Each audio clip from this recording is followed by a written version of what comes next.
Good morning, my tubies and my TikTokers. Today is September 22nd.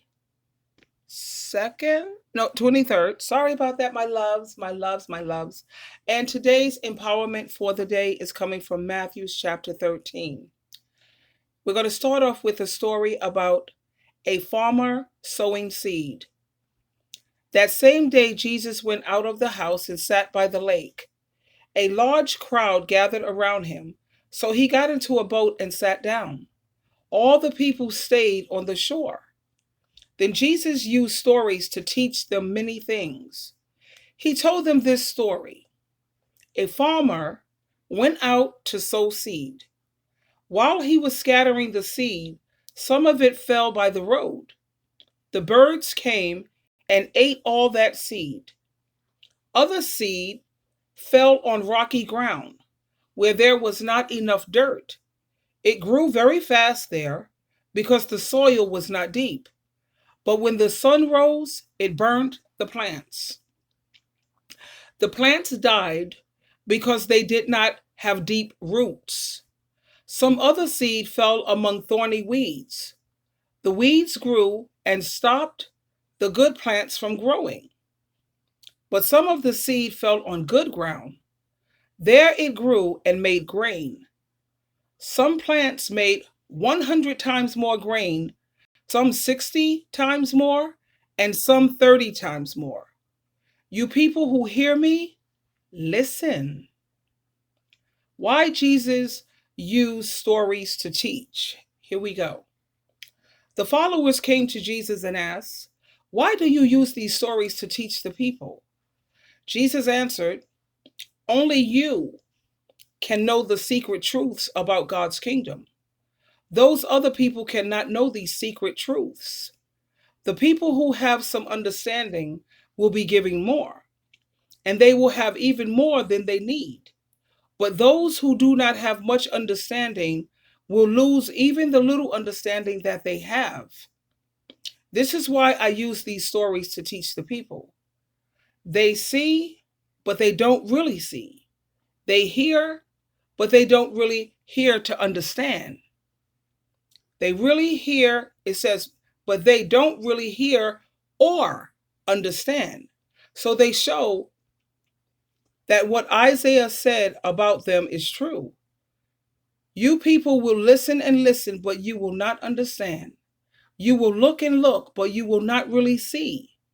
Yes, the minds of these people are not closed. They have ears, but they don't listen. They have eyes, but they refuse to see. If their minds were not closed, they might see with their eyes. They might hear with their ears. They might understand with their minds.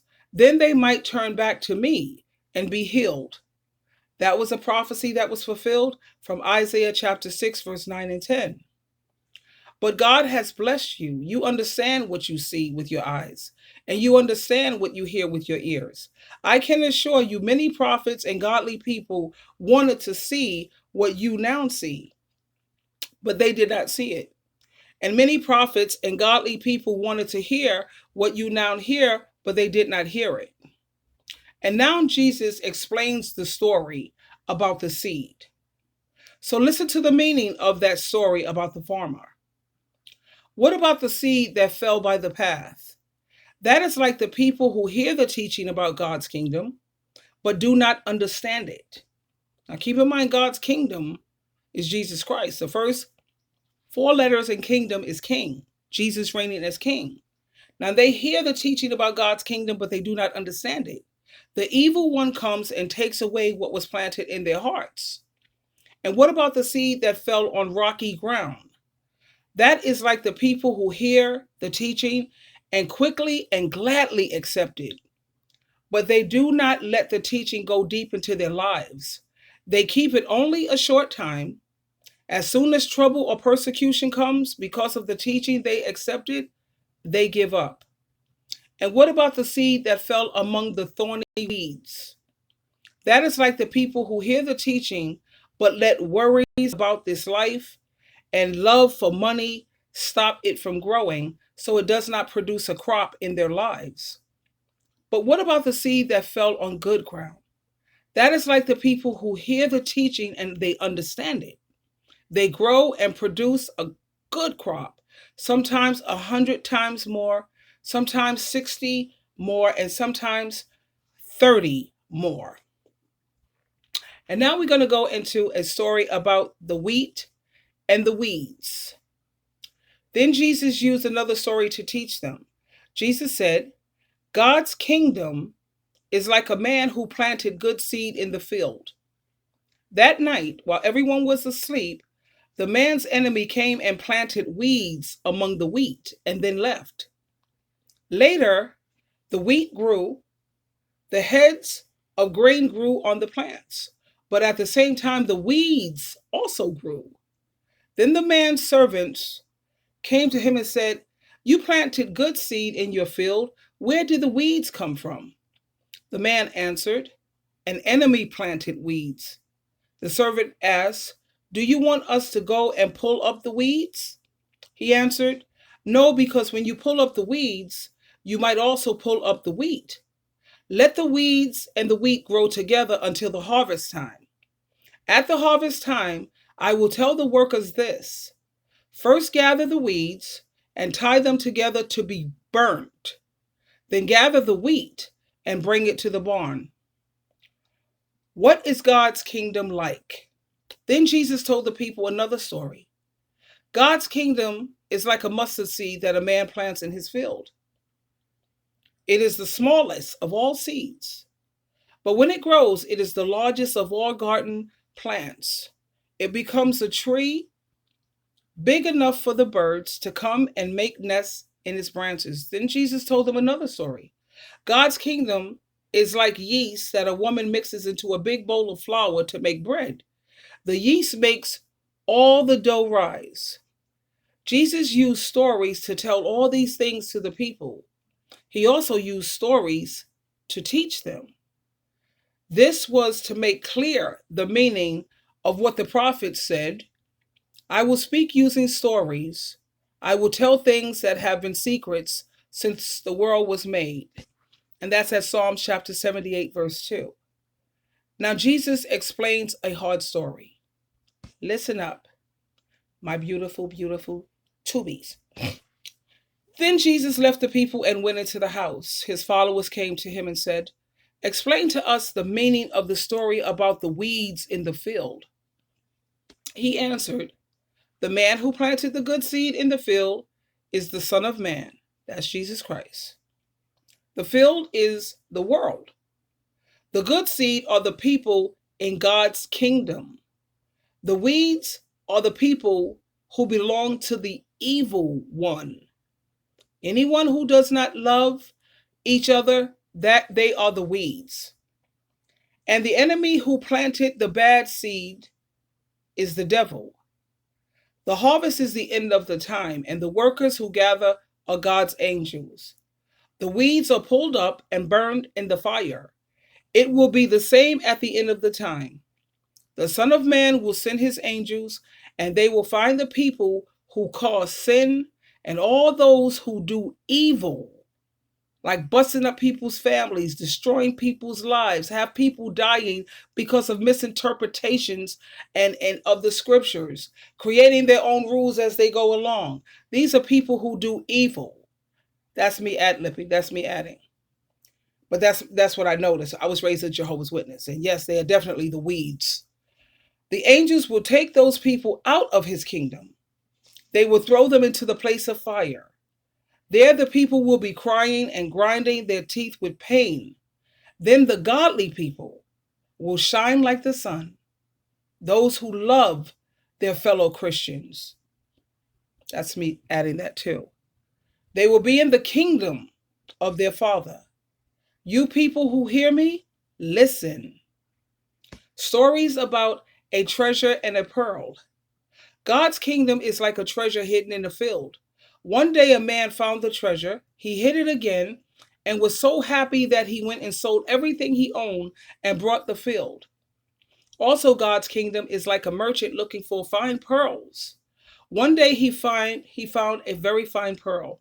He went and sold everything he had to buy it. Jesus is going to tell us another story about fishing net. Also, God's kingdom is like a net that was put into the lake. The net caught many different kinds of fish. It was full, so the fishermen pulled it to the shore. They sat down and put all the good fish in baskets. Then they threw away the bad fish. It will be the same at the end of time. The angels will come and separate the evil people from the godly people. They will throw the evil people into the place of fire. There the people will cry and grind their teeth with pain. Then Jesus asked his followers, "Do you understand all these things?" They said, "Yes, we understand." Then Jesus said to the followers, "So every teacher of the law who has learned about God's kingdom have some new things to teach. He is the owner of a house. He has new things and old things saved in the house, and he brings out the new with the old." Now Jesus goes to his hometown.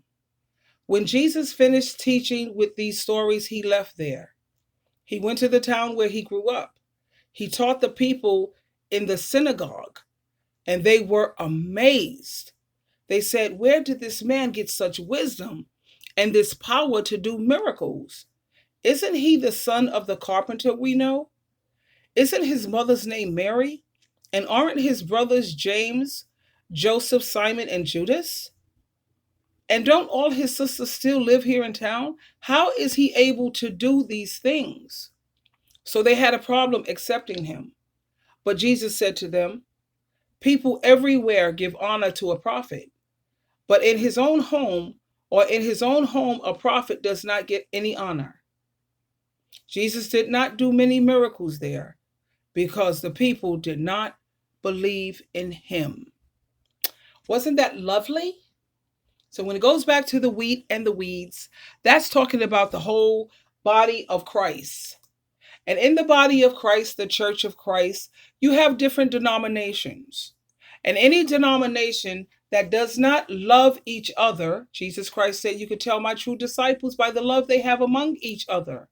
He's talking about the whole Christian family.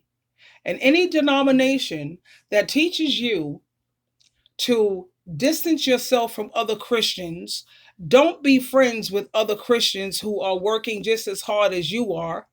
Any denomination or organization, Jehovah's Witnesses, that try to create divisions within the body of Christ, the church of Christ, that we know for sure, those are the weeds that Jesus Christ is speaking about. So anyway, my darling, I want you to be among the wheat and to love all people. Don't shun people because that's not love. We have two commandments that we live under now, and that's to love God with all our heart, soul, mind, and strength, and to love each other. And if anyone is not practicing that, then they are not true Christians, and they are not a part of the body of Christ. I love you. Have an amazing day. Remember, today is going to be a great day. My life is looking so bright right now, considering I'm on the right path. My life is so bright, I'm wearing shades today. I love you so much. Have a great day.